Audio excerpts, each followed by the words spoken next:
السلام علیکم ورحمۃ اللہ وبرکاتہ. چې کله تاسو دا اپ آن کړئ نو ګوره دا اول سر کې هوم لیکلی، دویم ځای کې حال لیکلی، دریم ځای کې لیول لیکلی ده، د بل سر ته چې کوم دی ټاسک لیکلی دی او دې ځای کې مای اکاونټ مطلب مای تاسو ګورئ بره 2020 ما ته دا راغلی دي.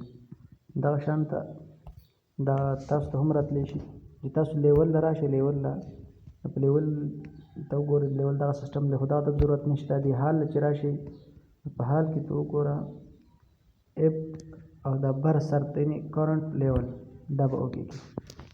چې کله دا تاسو اوکې کړئ دې سر تاسو وګورئ دا دی اول سر کې 30 RS دا یې ورکړي نه دا یې په دې ځای کې او ریسیو او دویم هم چې کوم دی دا دی دا یو به مو ووهئ دا دویم به مو ووهئ. چې کله دا داسې ووهئ تاسو دلته اوس ما وختي اخیستي دي ځکه نن مې اخیستي دي دا دوه به ووهئ.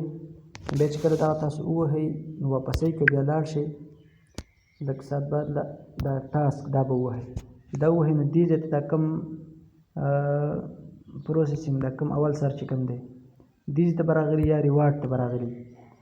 چې کله دې ته راغلي نو هغه به اوکې کوئ او بیا چې کوم لینک وي نو هغه لینک به تاسو ته راغلی، هغه لینک به اوکې کوئ. زه به انشاءالله د هغې نه سبا ویډیو جوړه کړم بیا به تاسو ته پته ولګي چې هغه اوکې کوئ. نو که ټیک ټاک ته ځي او که یوټیوب ته ځي او ستا اختیار دی، خو ټیک ټاک هر چا صحیح نو چې ټیک ټاک اوکې کړي. کومه پیله ویډیو راغله به د هغې نه سکرین شاټ وباسه او واپس به یې دې کړي دغه کې هغه به دلته به سټمپ کړي او دغه شان بیا به دې دغه کړی نو بس بیا به هغه اوکې کړي. نو چې دویم راشي هغه هم دې کې سټمپ کړي نو تا ته به ډیلي څه راځي د هغې نه به 60 روپۍ به درته راځي. او دا تاسو وګورئ یعنې ما نن دوه اخیستي دي دا دی خو ما یو د یوټیوب یوه پیله ورځ واخیسته او دا یو مې دغه واخیسته دا ماته نه کمپلیټ شوي دي لیکلي دي سیټ دا یې ترتیب دی.